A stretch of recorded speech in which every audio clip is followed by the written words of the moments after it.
The anterior cruciate ligament, or the ACL, is one of the key ligaments inside your knee joint. An ACL reconstruction is the most common surgical procedure performed today, since it usually gives the best results.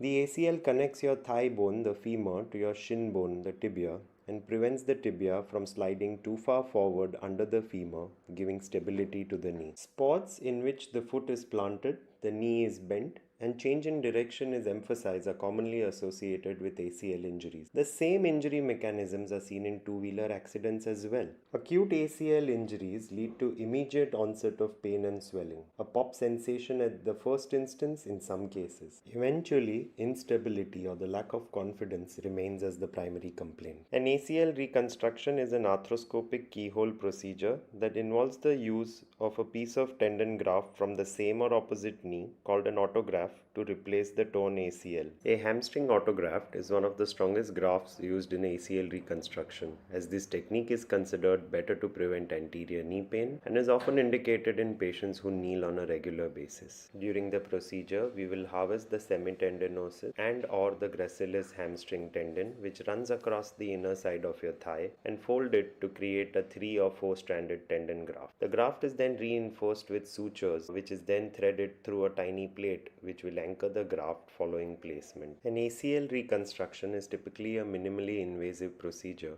during which surgical instruments and a scope are passed through two small incisions on either side of your knee joint. Using a guide wire and a special surgical drill, your surgeon will then create a bone tunnel in the femur and tibia where the graft will be anchored. After the hamstring graft is harvested and prepared, suture material is threaded through a special guide wire, which is then used to pull the graft up through the tibial and femoral tunnels.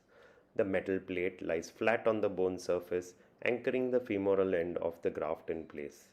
While the plate is the most common fixation method, some of us may use traditional screws as well. We then twist the graft before tibial fixation to mimic rotation of fibers of the native ACL. Over time, the tunnels fill in with new bone, incorporating the graft. At the knee clinic, arthroscopic